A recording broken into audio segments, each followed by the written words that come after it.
বা শিরকের উপর আছেন, আল্লাহ পাক মাফ করবেন না, সূরা তওবার মধ্যে আছে, তখন থেকে তিনি আর ক্ষমা চান নাই, বাবার জন্য ক্ষমা চান নাই। তো এবার ইব্রাহিমের সফর শুরু হলো একাকিত্বের সফর। তার মানে একটা বিষয় এটাও শিখতে হবে, হকপন্থীদের সাথে আল্লাহর দেয়া একটা বিশেষ নিয়ামত হচ্ছে একাকিত্ব। হকপন্থীদের লাইফে আল্লাহ পাকের পক্ষ থেকে একটা বিশেষ অনুগ্রহ হচ্ছে একাকিত্ব। মানে একাকিত্ব কেন নিয়ামত বললাম? কারণ একাকিত্ব মানুষকে আল্লাহ চিনিয়ে দেয়।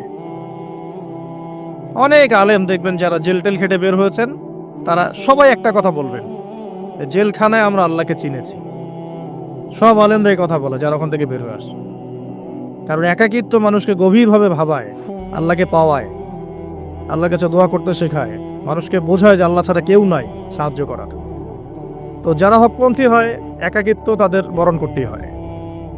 এটা মাথায় রেখে পথ চলতে হবে। ইব্রাহিম আলাইহিস সালাম পথ চলা শুরু করলেন। এবার কি হলো? তিনি কি বাসা থেকে বের হয়ে সেই এলাকা, ওই নমরুদের দেশ ছেড়ে চলে গিয়েছিলেন? উত্তর না। প্রথমে তিনি চলে যান নাই, প্রথমে তিনি ওই সমাজেই থেকেছেন, থেকে দাওয়াত দেওয়ার চেষ্টা করেছেন।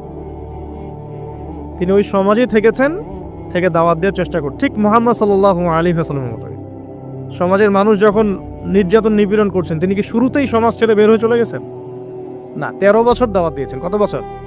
13 বছর। তো ইব্রাহিম আলাইহিস সালাম সমাজের মানুষকে দাওয়াত দেন। কিভাবে দেন? কোরআনে এভাবে ভাষা আসছে। আমি সূরাগুলোর নাম বলে দিই, আপনারা চেক করে নিয়েন।